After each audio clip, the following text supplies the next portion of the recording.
Summary of Guns, Germs, and Steel by Jared Diamond.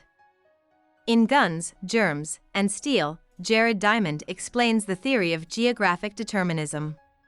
This is the idea that most of the differences between societies and how they grow are due to their locations. The book is set up as an answer to a question that Yali, a charismatic leader from New Guinea, asked Diamond. Yali wanted to know, why do you white people have so much cargo, but we black people don't?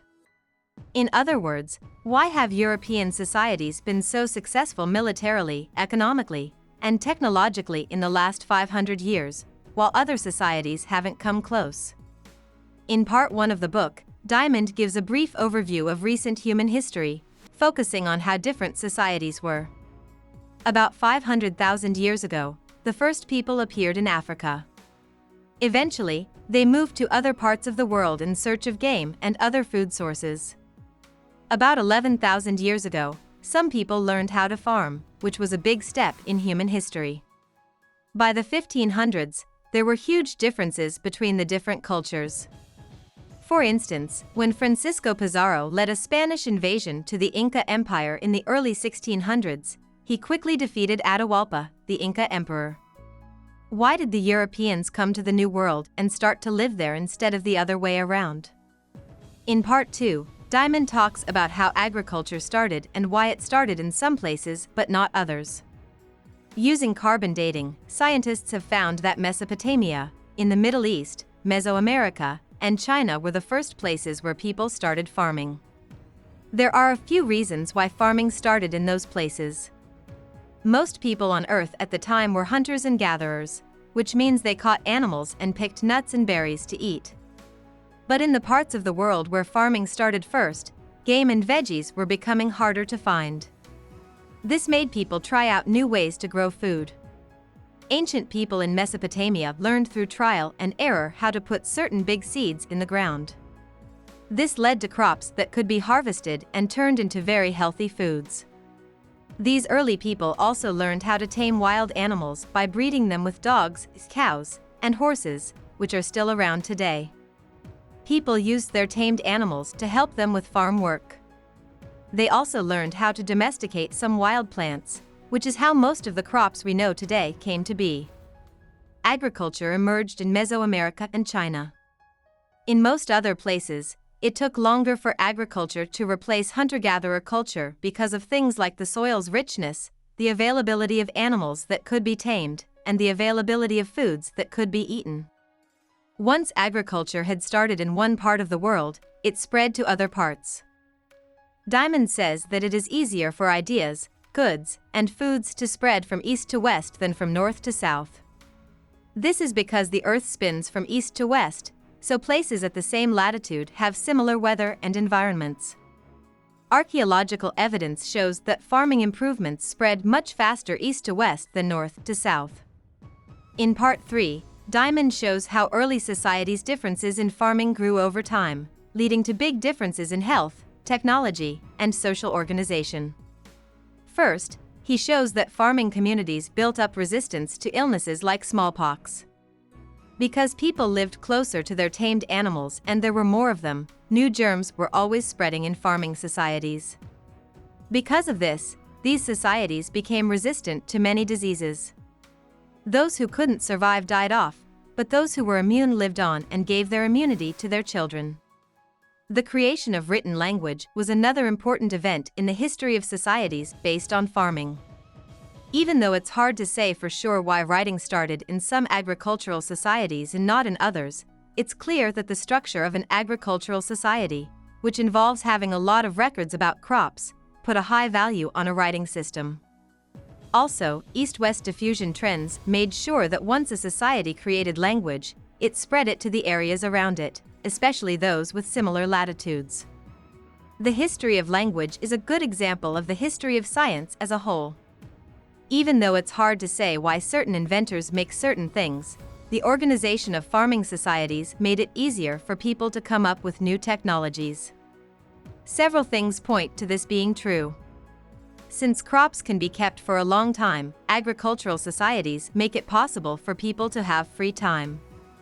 In their free time, people in early agricultural societies played with the resources and raw materials around them. Also, farming societies were more populated than hunter-gatherer societies, which made it easier for people to share ideas. Because of this, agricultural societies came up with more new tools than hunter-gatherer societies, which they then shared with other agricultural societies nearby. Ancient farming societies often grew into big, complicated states. The first farming societies were made up of bands and small tribes. Over time, these small tribes merged into bigger and larger groups either by being conquered or by agreeing to work together. As societies got bigger and more crowded, they tended to develop centralized systems of power. This means that there was a central leader who was in charge of a group of subordinate leaders, who in turn were in charge of groups of people in their own area. States were run by a mix of kleptocracy and faith or patriotism. Kleptocracy is when leaders tell their people to give up some of their belongings. By the 1600s, when Europe began to take over the New World, which wasn't a coincidence, the state was the most important part of society.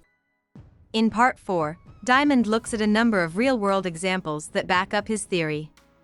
In the first, he shows that the New Guineans created agriculture, advanced technology, and centralized government while the nearby Australian Aborigines did not. This was because of the distance between the two places and other reasons, some of which are described in Part 2. He also says that the environment helped China become the first big, centralized state in the world. China's temperate temperature and uniform geography made it easy for the different parts of the country to talk to each other and work together politically. In the 18th and 19th centuries, the people of New Guinea were better at keeping Europeans from taking over and killing them than their neighbors in Java and Borneo. This was mostly because the way they farmed made them immune to malaria, which kept colonists from staying on their island for too long. In the New World, agriculture started in some places, but it didn't spread to other places because of things like deserts and mountains. Lastly, Diamond looks at the past of Africa and says that the Bantu people of North Africa were better at war than their neighbors in sub-Saharan Africa because they learned how to farm.